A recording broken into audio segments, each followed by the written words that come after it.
That is a circulating video rukunzi VP Constant Chiwenga pama independence celebrations vakanyasa kubuda pachena kuti avadi zve2030.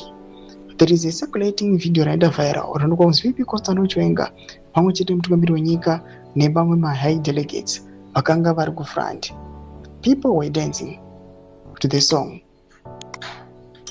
Andina kubvuta ndakasarudzwa. Toona kuti mutungamiri wenyika he was leading achiita the presidential dance, munoiziva dance yemutungamiri wenyika, but VP Constant Chiwenga and wife vanoonekwa vakaita stand still.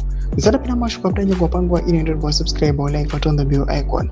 Tunaona para kumokudanikwa mchitsi gore rino pane zvinoitika chete.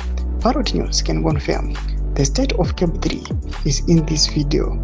It is game on and ituone. And pabooster this video kuchonekwa kunzi aiwa pakusingajiri rinopisa vana vanopinda vachikomenta zvakasiyana siyana vachiti kugeneral kutenza vana vanopinda vachiti varamba kuitiswa nema SASCAM vanopindawo anyora achiti you all been saying and hoping for that since I don't know wishes are not horses mind you vanopindawo anyora achiti what language from those behind the clearly hard-bought leaders is more telling.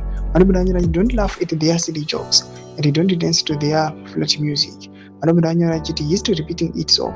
Grace used to pull similar stunts just a few months before the coup.